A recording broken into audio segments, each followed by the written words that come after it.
और नियम सीखेंगे, किंतु उससे पहले विश्व मंगल वंदना। कुटुंबम जम्बूद्वीपम स्यात्, संस्कृति ही स्यात् सनातनी, संस्कृतम विश्व भाषा स्यात्, भूलोको नाकवद भवेत्। जैसा कि मैंने बताया था, पंचमी विभक्ति को लोकेटिव केस कहते हैं। इसलिए कहते हैं कि जहां से क्रिया का आरंभ होता है उसमें पंचमी विभक्ति होती है प्रायः। हमने बहुत सारे संदर्भ देखे थे, जिससे डरते हैं, जिससे रक्षा करते हैं, जिससे स्वयं को छुपाना चाहते हैं, जिससे अपनी किसी प्रिय वस्तु को बचाना चाहते हैं, या फिर जो कारण होता है उत्पत्ति का, उन सब में पंचमी विभक्ति होती है। ये हमने पिछली कक्षा में देखा था, और फिर जब हम अपना अभ्यास करेंगे उस समय उसका अभ्यास हम विशेष रूप से करेंगे। आइए अब हम आज ये सीखते हैं कि सर्वनाम शब्दों में पंचमी विभक्ति का प्रयोग कैसे होता है। पहले सर्वनाम शब्द हम जानते हैं, एतत्, तत्, यत्, अस्मत्, युष्मत्, और फिर उसके बाद एकम, द्वे, त्रीणि, ये सब सर्वनाम शब्द होते हैं। तो सबसे पहले हम देखते हैं एतत् सर्वनाम। एतत् सर्वनाम के रूप हम चलाते हैं, हम प्रथमा से आरंभ करते हैं। प्रथमा विभक्ति में इसके रूप हम चलाते हैं एषः, एतौ, एते। द्वितीया में चलाते हैं एतम, एतौ, एतान। तृतीया में चलाते हैं, पुल्लिंग की बात हो रही है, एतेन, एताभ्याम, एतैः। चतुर्थी में चलाते हैं एतस्मै, एताभ्याम, एतेभ्यः। और अब पंचमी की बात करते हैं, एतस्मात्, एताभ्याम, एतेभ्यः।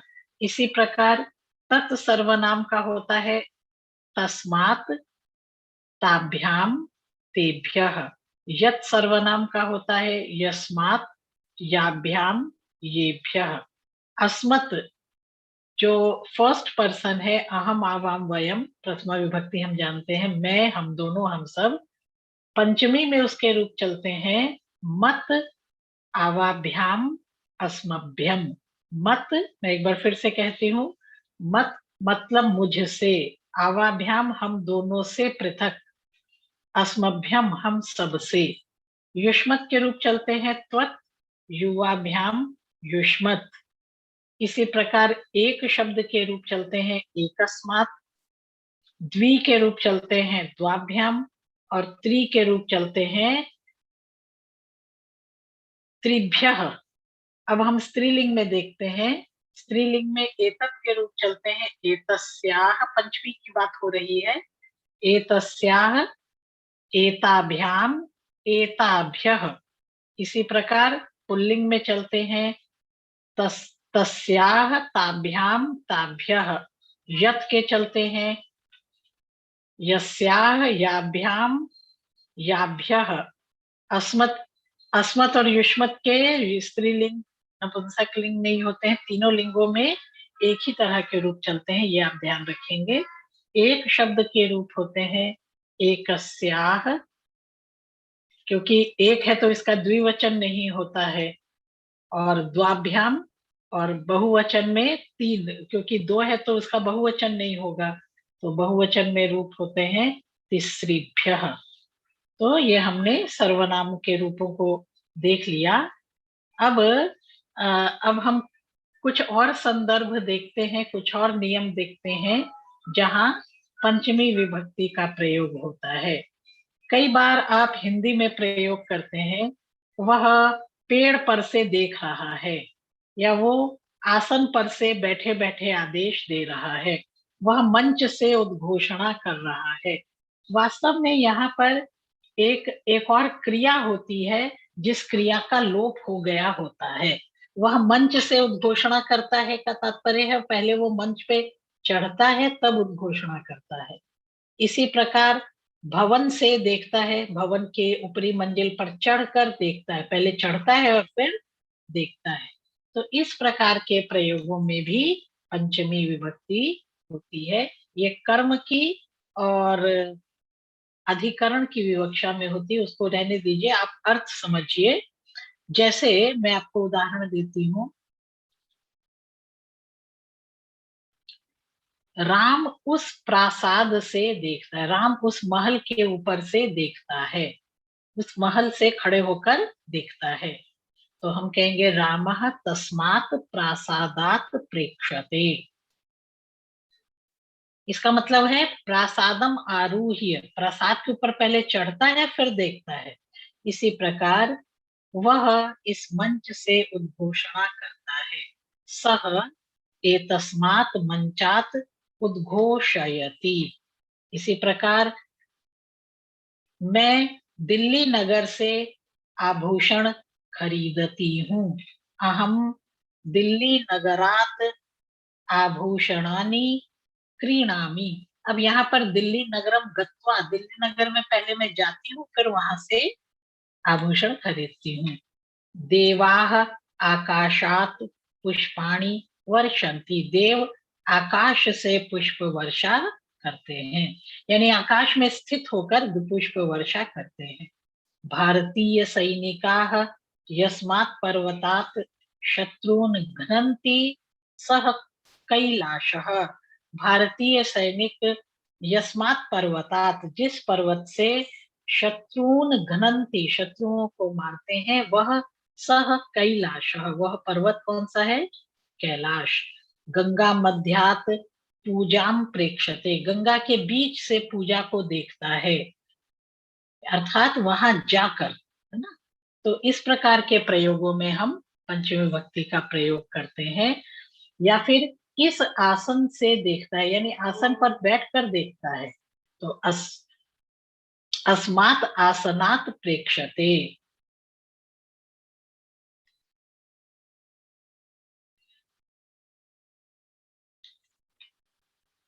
इसी प्रकार सूर्य चंद्रौ आकाशात प्रकाशेते, सूर्य और चंद्रमा आकाश से वहां पर स्थित होकर, वो कहीं जाते नहीं है, तो यहाँ सप्तमी का अर्थ है वहां पर स्थित होकर वे हमें प्रकाश देते हैं। इसी प्रकार यहाँ भी पंचमी होती है, ये मैंने उस दिन भी आपको बताया था संदर्भ, श्वशुरात लज्जते, जिससे लज्जा करते हैं उसमें भी पंचमी होती है, अर्थात श्वशुर को देख कर लज्जित होती, पहले उसको देखती है तब लज्जित होती है, तो श्वशुरात लज्जते। इन सब स्थलों पर पंचमी विभक्ति होती है। अब कुछ ऐसे पद होते हैं जिनके समीप में रहने के कारण पंचमी विभक्ति आती है, जैसे हमने उपपद द्वितीया पढ़ी थी ना, अभितः परितः समया निकषा हा धिक, इन सब के योग में द्वितीया लगाते थे।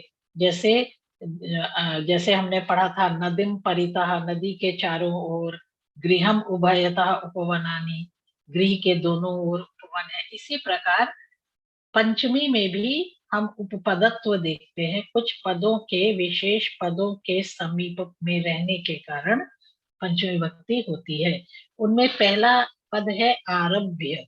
आरभ्य मतलब आरंभ करके, ये अव्यय पद है। जैसे हम लोग देखते हैं,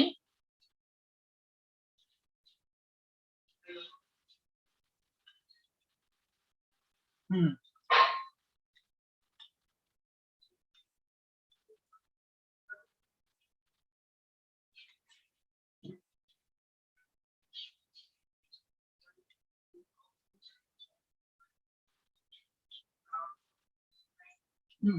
आरभ्य अर्थात पर्वतात आरभ्य अत्र मार्गः वर्तते, पर्वत से लेकर, पर्वतात आरभ्य पर्वत से लेकर मार्ग है। इसी प्रकार हम देखते हैं कि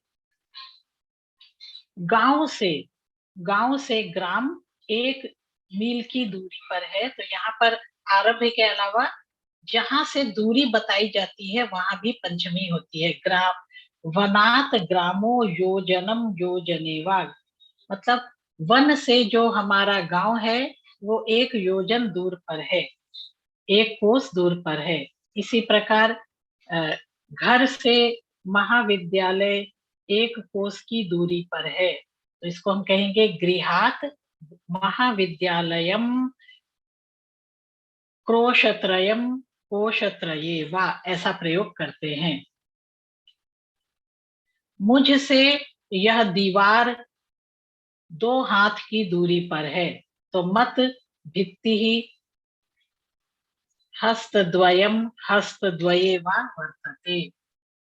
उसी प्रकार तुमसे यह दीपक 5 उंगली की दूरी पर है, तो तुमसे के लिए त्वत कहते हैं। त्वत युवाभ्याम युष्पत हमने पढ़ा था। त्वत दीपकः अंगुली पंचके या अंगुली पंचकम वर्तते।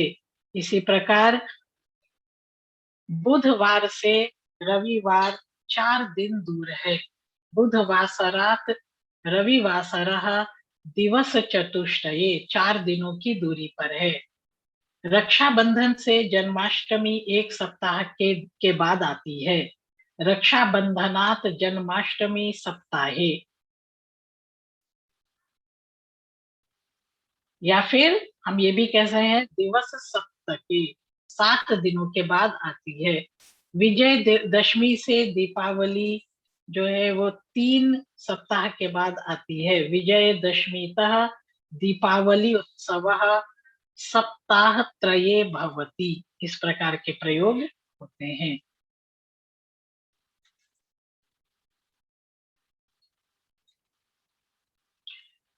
और कुछ और पदों के योग में भी पंचमी विभक्ति आती है, इसको हम देखते हैं। जैसे अन्य अन्य के योग में भी पंचमी विभक्ति आती है। रमेशात अन्यः छात्रः पठति, रमेश से के अतिरिक्त कोई दूसरा छात्र पढ़ता है, तो इसको हम कहेंगे रमेश में पंचमी लगाएंगे, रमेशात अन्यः छात्रः पठति। गंगा से के अतिरिक्त कोई दूसरी नदी पावन नहीं है, इसको हम कहेंगे गंगायाः अन्या नदी अत्र पावना न मन्यते, मतलब गंगा के अतिरिक्त कोई और नदी पवित्र नहीं मानी जाती है। इसी प्रकार भिन्न शब्द से भी पंचमी के उपपदत्व में भी पंचमी विभक्ति आती है। जैसे हिमालय से भिन्न कोई भी पर्वत, हिमालय से अतिरिक्त कोई भी पर्वत क्या कहते हैं उत्तुंगतम नहीं है, सबसे उन्नत नहीं है, इसको हम कहेंगे हिमालयात भिन्नः न कोपि पर्वतः उत्तुंगतमः। उत्तुंगतमः यानी हिमालय पर्वत सबसे ऊपर है।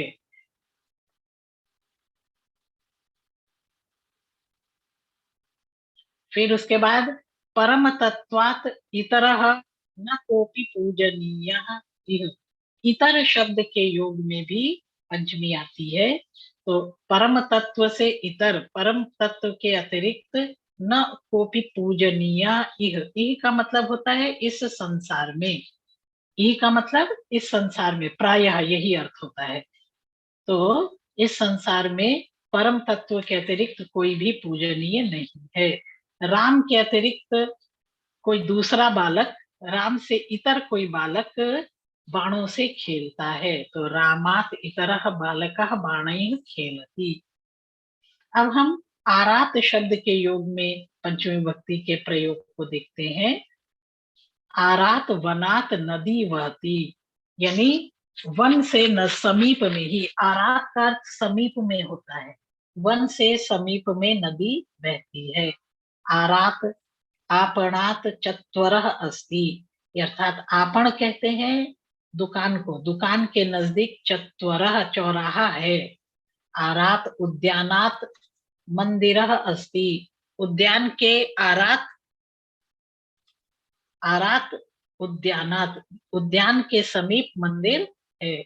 उसी प्रकार गंगा के समीप सीढ़ियां हैं, गंगायाः आरात् सोपानानि सन्ति। सोपान कहते हैं इसको, सीढ़ी को।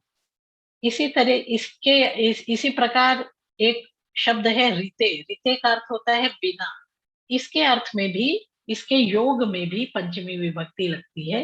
रीते शब्द यदि वाक्य में है तो उसमें जिसके बिना, इसका अर्थ होता है बिना, जिसके बिना कहना हो उसमें पंचमी लगती है। जैसे कृष्णात रीते न मुक्ति ही, कृष्ण के बिना मुक्ति नहीं मिलती।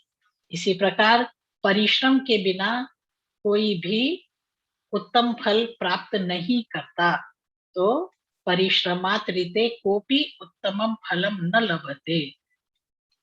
सूर्य के बिना दिवस संभव नहीं है। सूर्यात रीते दिवसः न भवति, संभवति कह सकते हैं। जल के बिना जीवन नहीं है। जलम रीते न जीवनम। इसी प्रकार गृहिणी के बिना घर नहीं होता, तो गृहिण्याः रीते गृहम न भवति। वृक्ष के बिना मार्ग पर छाया नहीं होती। वृक्षात रीते मार्गे छाया न भवति।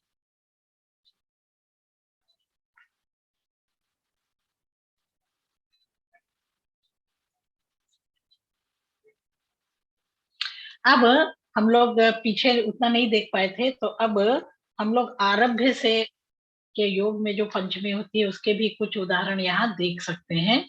विश्वविद्यालय में मार्च मास से स्पर्धाएं आरंभ होती हैं, तो हम कह सकते हैं विश्वविद्यालये मार्च मासाद आरभ्य। मार्च मासात आरभ्य, मार्च मास से आरंभ करके स्पर्धा भवन्ति।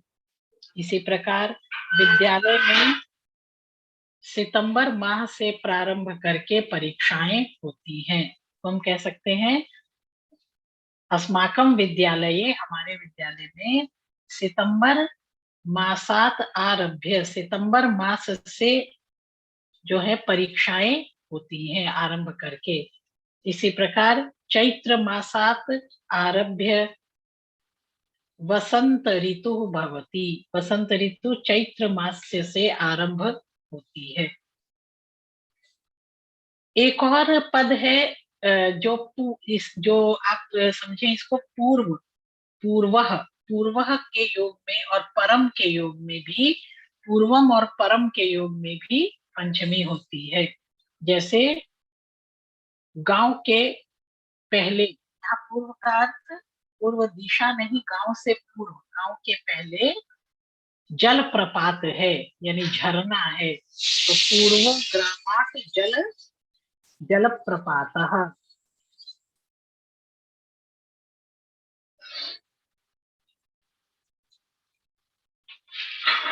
इसी प्रकार सोमवार से पूर्व परीक्षा होगी। सोमवासरात पूर्वम परीक्षा भविष्यति। चैत्र से पूर्व फाल्गुनी, फाल्गुन मास होता है, तो चैत्रात पूर्व फाल्गुना। यहाँ पूर्व का अर्थ पहले ऐसा है। भोजनात पूर्वम त्वम योगाभ्यासम करोषि, तुम भोजन के पूर्व योगाभ्यास करते हो। पकाने से पूर्व माता बर्तनों को धोती है, तो पाकात पूर्वम माता पात्राणि प्रक्षालयति। अब पूर्वम के समान परम, इस पद के योग में भी पंचमी विभक्ति होती है। स्नानात परम माता पूजाम करोति। स्नानात परम अर्थात स्नान करने के बाद माँ पूजा करती है। इसी प्रकार स्वाध्यायात परम अनुजः क्रीडति। मेरा छोटा भाई जो है वो स्वाध्याय के बाद खेलता है। यात्रायाः परम सह विश्रामम करोति। यात्रा के बाद वह विश्राम करता है। सूर्योदयात परम अहम मंदिरम गच्छामि। सूर्योदय के बाद मैं मंदिर जाती हूँ या जाता हूँ, दोनों अर्थ होंगे। इसी प्रकार एक पद है अनंतरम, ये सब अव्यय है। परम, पूर्वम, अनंतरम। धो धो इसका अर्थ होता है, अनंतरम का अर्थ होता है बाद में। भोजनात् अनंतरम सह कार्यालयम गच्छति, भोजन के बाद वो अपने कार्यालय जाता है। इसी प्रकार प्राक शब्द के योग में भी पंचमी आती है। प्राक का मतलब होता है पहले। मत प्राक त्वम उपविशसि, मुझसे पहले तुम बैठते हो। पूजा या प्राक वयम स्थान शोधनम कुर्मः, पूजा करने से पहले हम स्थान की शुद्धि करते हैं। होम से, अच्छा, प्राक के अतिरिक्त प्रत्यक पद का अर्थ होता है बाद, बाद में। होमात प्रत्यक वयम भजनानि शृणुमः, अर्थात हवन करने के बाद हम आ, भजन सुनते हैं। और पूजायाः प्रत्यक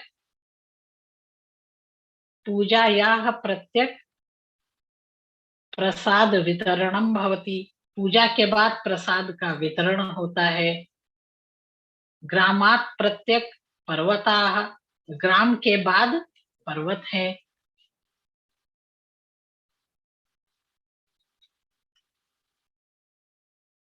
इसी प्रकार प्रभृति शब्द के योग में भी, प्रभृति का अर्थ होता है आरभ्य, आरभ्य का अर्थ जो होता है ना तब से आरंभ करके, वैसे ही प्रभृति का अर्थ भी किसी एक विशेष स्थान से या समय से आरंभ करके होता है। जैसे भवात प्रभृति या फिर भवात आरभ्य सेव्यो हरि, मतलब श्री, ये जो हरि है, विष्णु है, भगवान विष्णु की सेवा आरंभ से ही, भवात प्रारंभ है यानी संसार के आरंभ से ही होनी आवश्यक है। सोमवासरात प्रभृति मंदिरे कथा प्रचलती, मंदिर में सोमवार से आरंभ करके कथा चल रही है। तो हम ये भी कह सकते हैं सोमवासरात आरभ्य मंदिरे कथा भवती, या फिर सोमवासरात प्रभृति मंदिरे कथा प्रचलती, ऐसा कह सकते हैं। बही के योग में, बही का मतलब होता है बाहर, बाहर के योग में भी बही, इसके योग में भी पंचमी विभक्ति का प्रयोग होता है। जैसे गांव के बाहर वन है, ग्रामात बहिः वनम अस्ति, घर के बाहर अंधकार है। गृहात बहिः अंधकारः वर्तते। इसी प्रकार विद्यालय के बाहर छात्र खेलते हैं। विद्यालयात बहिः बालकाः क्रीडन्ति। सरोवर के बाहर रेत है, बालू है, तो सरोवरात बहिः सिकता वर्तते। घर के बाहर गाय है, गेहात बहिः धेनुः वर्तते। कमरे के बाहर कोलाहल है, प्रकोष्ठात बहिः कोलाहलः। मंदिर के बाहर भक्तगण है, तो मंदिरात बहिः भक्ताः सन्ति। इसी प्रकार शाला के, यानी शाला भी कक्ष को ही कहते हैं, कमरे के बाहर उद्यान है, तो इसको हम कहेंगे शालायाः। अब शालायाः क्यों होगा, क्योंकि ये शाला शब्द स्त्रीलिंग है। शालायाः बहिः उद्यानम अस्ति। दुकान के बाहर ग्राहक है, तो आपणात बहिः ग्राहकाः सन्ति। कक्षायाः बहिः छात्राः सन्ति, कक्षा के बाहर छात्र हैं। प्रति के योग में भी पंचमी होती है। तिलेभ्यः प्रतियच्छति माशान, पहले आपको पता था कि वस्तु विनिमय होता था, वस्तु के बदले वस्तु दी जाती थी। आज भी बिहार के ग्रामों में तो ये प्रथा प्रचलित है। तो तिलेभ्यः प्रतियच्छति माशान, तिलों के बदले उड़द की दाल देता है। इसी प्रकार धनात् प्रतियच्छति वस्त्राणि, धन के बदले वस्त्र देता है। आपणिका, आपणिका मतलब दुकानदार, आपणिका धनात् प्रतियच्छति वस्त्राणि। इसी प्रकार त्वं दश रूप्यकेभ्यः प्रतियच्छसि मोदकम, तुम 10 रुपयों के बदले लड्डू देते हो। 10 रुप्यकेभ्यः पंचमी का बहुवचन यहाँ प्रयोग में आया है।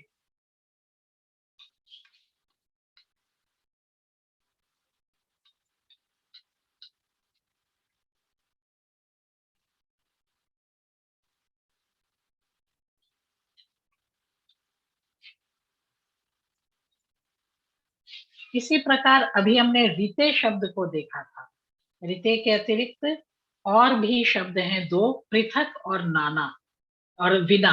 विना का मतलब भी होता है बिना, रीते का मतलब भी होता है बिना, और पृथक का मतलब उसके अतिरिक्त। इन शब्दों से भी पंचमी विभक्ति होती है। जैसे रामात पृथक न लक्ष्मण, लक्ष्मण राम से अलग नहीं है। रामात पृथक न भारतीया, रामायणात पृथक न भारतीया संस्कृति, भारतीय संस्कृति रामायण से अलग नहीं है। राम के बिना अयोध्या शोभित नहीं होती है। रामात बिना अयोध्या न शोभते। इसी प्रकार कुछ और शब्द हम देखते हैं।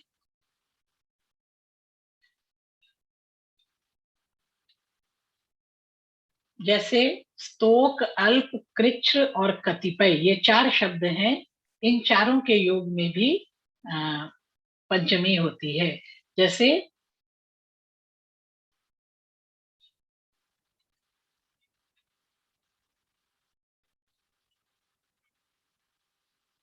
स्तोकात मुक्तः, थोड़े से प्रयास से छूट गया। अल्पात मुक्तः, कृच्छ्रात मुक्तः यानी बहुत कष्ट से छूटा। कतिपयात, कतिपयात दुर्घटना न घटिता, थोड़े से के कारण दुर्घटना नहीं घटी, मतलब दुर्घटना हो जाती लेकिन कतिपयात दुर्घटना न घटिता, ऐसे प्रयोग होते हैं। इसी प्रकार कृच्छ्रात सुप्तः रोगी, कृच्छ यानी बहुत कष्ट से रोगी सोया। तो आज हमने पंचमी विभक्ति को देखा। अब हम थोड़े से और शब्द हैं शब्दकोश में जो शरीर वाचक हैं, शरीर अवयव हैं, उनके बारे में जान लेते हैं। पीछे हम 2-3 व्याख्यानों में बहुत से शरीर अवयवों को पढ़ा आए हैं।